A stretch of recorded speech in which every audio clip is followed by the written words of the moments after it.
উপস্থিত মাওলানা সাহেব, উপস্থিত সকল সহযোগী সংগঠন, প্রাণপ্রিয় জাকের ভাই, অন্যান্য ভাই, সর্বস্তরের লোকজন, সবাইকে দিলাম সালাম, আসসালামু আলাইকুম। আমরা বন্ধুরা কিন্তু বাদ পড়িনি, সবাইকেই বলছি সর্বস্তরের, নাকি? যেহেতু আলোচনা সংক্ষেপ করতে হবে, প্রধান বক্তা, প্রধান আপনাদের আজকের মেহমান আছেন, ওনারা যেটা বলবেন আমরা সেটা বলতে পারবো না, কিন্তু এখানে আলোচনা হলো এতক্ষণ ধরে নবী রাসূলের কথা না অন্য কথা?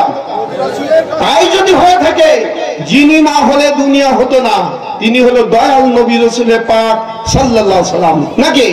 তিনি আছেন কোথায়? সোনার মদিনায়। আর বিশ্ব হলি খাজা বাবা ফরিদপুরি, উনি আছেন সোনার বাংলায়। এই ওলি আল্লাহ সকল অমর।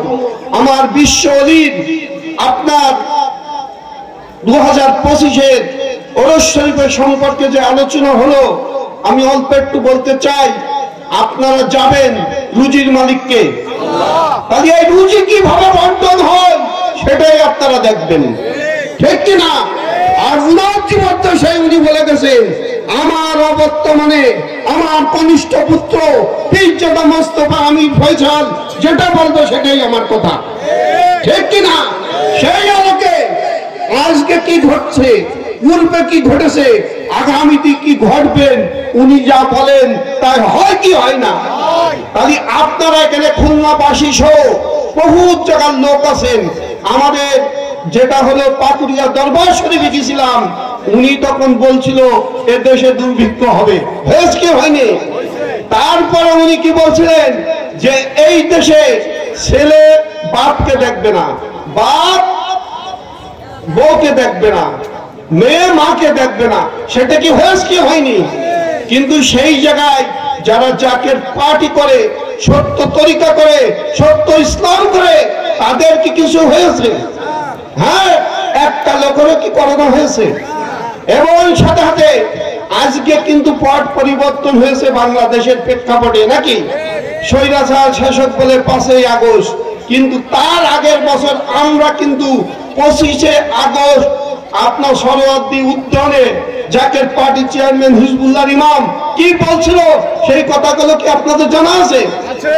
সে কিন্তু বলছিলেন, আমি যা বলি আমি বলি না, আমাকে বলাই তাই আমি বলি, নাকি? তাহলে সে কে? আর যা বলে তাই হয় কি হয় না? এই দেশে এই জাকের পার্টি যারা করে, তারা কিন্তু সত্য তরিকা করে, ইহকাল এবং পরকাল আছে। মাওলানা সাহেব সব বলে গেছে। আপনার প্রধান বক্তা আছে, প্রধান আপনার হলো মেহমান আছে, ওনাদের কাছে শুনবেন। আমি অল্প একটু জাকের পার্টি চেয়ারম্যানের কথা বলি। আমরা যারা জাকের পার্টি করি, আর জাকের পার্টির মহানগরের দায়িত্বে যিনি আছেন, যিনি জেলার দায়িত্বে আছেন, ইনাকে কি খেদমতের কথা বলে কি বলে না? বলে কি বলে না? এই জাকের পার্টি যারা করে, তারা পূর্বের সরকার, বর্তমান সরকার, আরো অতীতের সরকার, এদের কি কোনো ডান্ডা বাড়ি লেগেছে? হ্যাঁ, এদের কি মনে করেন গুদা বারুদ লেগেছে?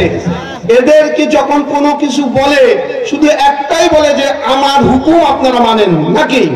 সেই হুকুম কি? সপ্তাহে খেদমত 3 দিন, তাই তো? আপনি খেদমতের টাকা দেবেন কেন? আপনাকে টাকা দিতে হবে। আল্লাহকে পেতে গেলে, আল্লাহ রসুলকে পেতে গেলে কষ্ট করা লাগে কি লাগে না?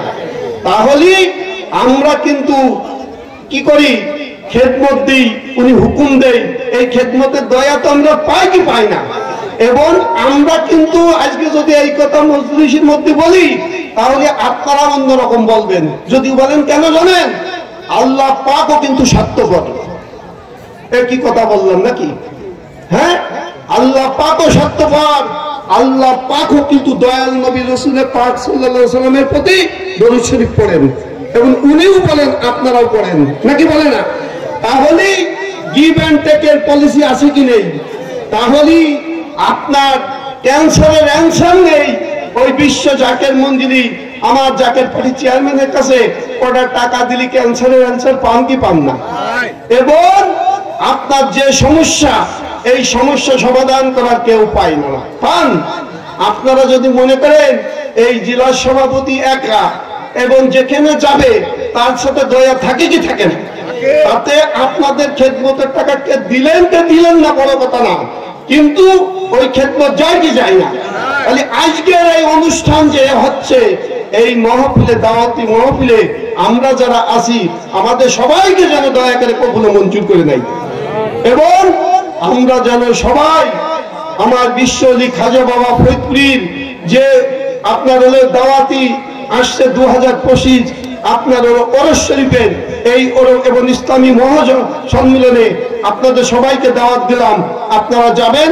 আমি কথা বক্তব্য বাড়াবো না, এই জন্যই যেহেতু উনারা আছেন আরো ভালো ভালো কথা বলবেন, দয়া রহমত বরকত। আমি আবারও চাই এই প্রধান অতিথির মাধ্যমে আমরা যেন দয়া রহমত বরকত আমার কেবলাজান হুজুর যেন আমাদেরকে দয়া করে, এবং তিনার আওলাদও যেন আমাদেরকে দয়া করে। তিনারাও যদি দয়া করে দয়াল নবীও আমাদেরকে দয়া করবে, দয়াল নবী যদি দয়া করে আল্লাহ পাকও আমাদেরকে দয়া করবে। এই বলে আমার বক্তব্য শেষ করলাম। আসসালামু আলাইকুম।